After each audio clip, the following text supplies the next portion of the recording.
Здравейте, слънчеви души! Добре дошли в каналът на Писма до Жулиета.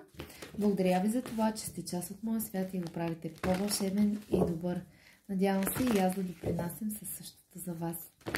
Сега отново в плейлист Избери си карта ще поставя новата тема, която е свързана и с пролета, за да проверим пролет, нов живот, нова любов. Дали ще имате ново запознанство, нова любов, предстои ли ви да срещнете такава. Изборите сега ще ги изтегля и с няколко карти ще видим дали през пролета ще имате нова любов.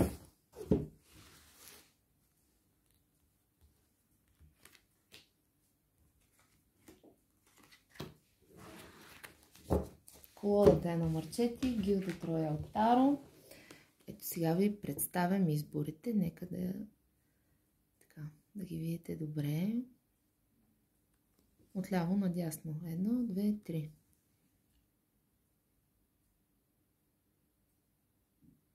Надявам се да сте си избрали, защото започвам с избор номер 1, за да видим пролет, нов живот, нова любов. Ще има ли нова любов за избор номер 1? Които са тук с мен сега.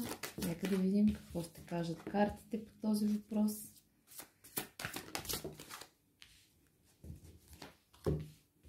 Нека да видим за избор номер 1.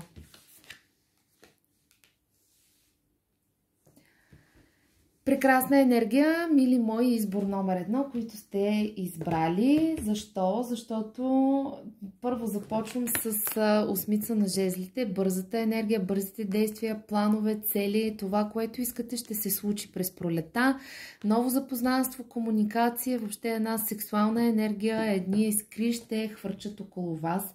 В централната енергия и тази до нея имаме едно изключително сходство между енергията на Висшия жрец. Много я харесвам тази карта в този таро дек. Вижте се, едно цяла вселена се открива пред вас, заедно с десятка на пентаклите, което означава, че вашето следващо запознанство с човека, с който внимателно ме слушайте, ще срещнете през пролета на 2021 година, ще бъде човек, който желае да има такава връзка. Слушайте сега. Много е важно то не, че е задължително в общата енергия това да се случи за вас, но ви го пожелавам цялото си сърце, защото пролетта ви вещае нови запознанства, които запознанства ще бъдат ориентирани към такъв тип партньорства, които няма да са просто от днес до утре и няма да са ориентирани само единствено в сексуалната енергия, но между вас ще има от всичко. Ще има привличане, ще има, така да се каже, този човек на мен прилича на такъв, който може да е по-възрастен от вас, може би и ще е не само по-възрастен, а и по-опитен, по-мъдър човек, който е в енергия, в която вече е ориентиран към такъв тип връзки. Сериозен, отговорен човек, който е традиционалист, буквално. Нека да подчертаем тук енергията с една карта, за да видим пролет, нов живот, нова любов.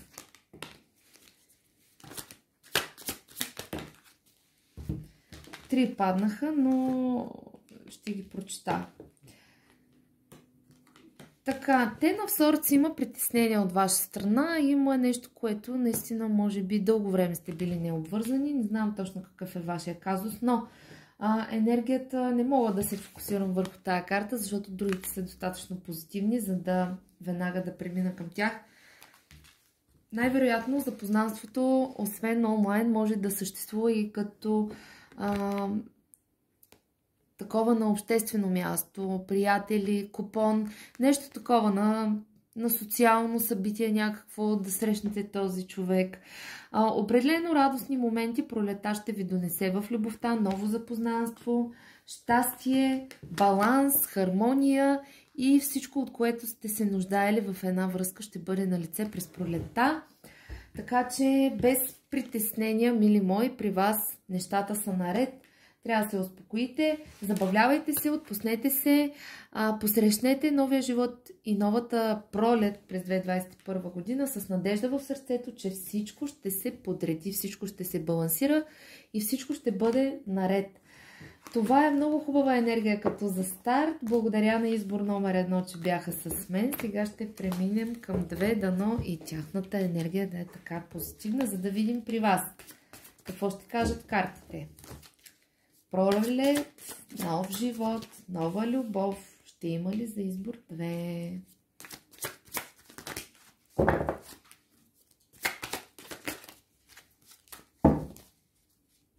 Нека да видим. Така. Избор номер 2. Избор номер 2. Край на вас за тази почивка, за тази пасивност в любовния живот. Напрежението спира, свършва, повече няма да чакате, няма да бъдете сами. Тази енергия за вас приключва през пролетта. Тя даже се олицетворява малко и с като зимен сън. Все едно. До сега сте спали зимен сън. И всичко през пролетта пуква. Вижте колко е красива тази карта. С всичките тези цветя, което символизира, нали, нашата пролет. Картата на сродните души, картата на хармонията, на щастието, на празника, на любовта, на споделеността. Идва този рицар на жезлите за вас, за да ви открадне сърцето. Така че през пролета за избор номер 2 също се очертава един романс, едно запознанство, ако вече не познавате този човек, но смятам, че не го познавате. Сега ще подчертаем енергията, за да видим. Ето, тя спадна една карта, ще ви я покажа. Седмица на пентаклите. Може би на вас вече не ви се струва възможно да срещнете такъв човек. Енергията ви казва, че трябва да прецените отново ситуацията и да почакате малко, докато семенцата покълнат.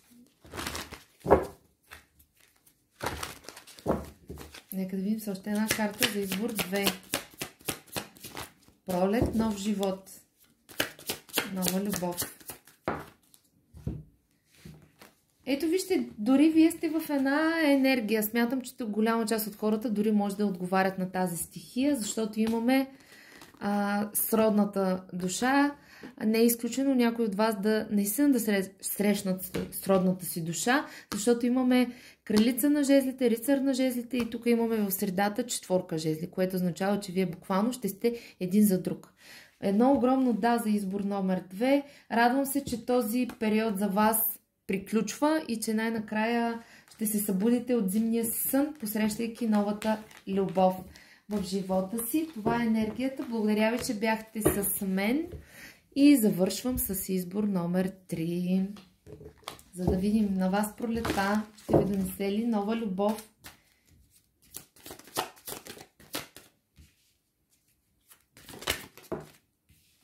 Нека да видим за избор номер 2.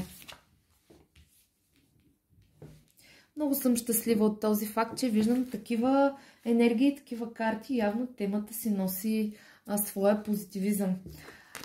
Няма повече да чакате. Наистина, това, което ви се е налагало назад във времето, да преодолявате, нали, това е картата на до някаква степен така свързвам с пауза в любовния живот, с изчакването, с грижата. Това, което виждаме, е, че тази енергия остава като първа карта назад във времето и скоро няма да има помен от нея, защото се появява мъж, даже имаме двама мъже. Сега ще подчертаем, за да видим дали това е една фигура или са две различни, защото имаме императора, мъжката сила, властта. Не е изключено, не знам, що ви го казвам, но явно има. Не е изключено това да е човек на закона и на реда на властта. Може да е полицай, може да е съдия. Тук държи папироси този човек, така че имайте предвид. А другия е краля на чашите. Много красив крал. Грижовен. Може да е водна зодия. Сега ми е интересно да видя за избор номер 3, дали това са двама различни мъже, защото пролета ви предвещава, че дългото чакане най-накрая ще бъде оправдано и че се появяват две персони във вашия живот. Нека да видим дали са двама различни или това са качества на един и същи човек.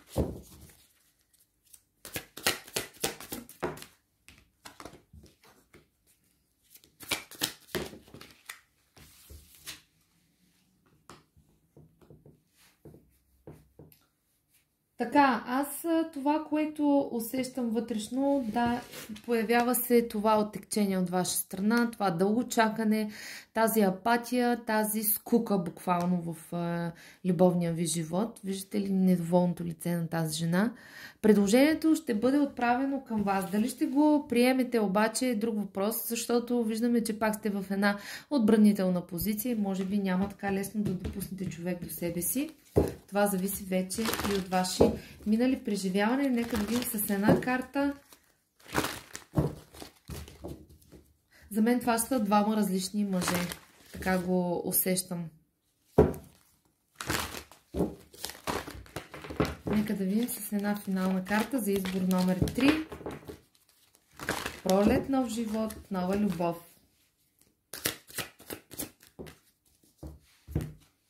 Three of Cups, щастие, радост. Тази енергия ще падна и на избор номер 2. Не е изключено, не го усещам любовен триъгълник, не е изключено през пролета да се запознаете с тези двамата симпатични мъже и вече така да, може би в по-нататъчен етап, след като се запознаете, ще изпаднете в момент, в който да не знаете кой от двамата да изберете.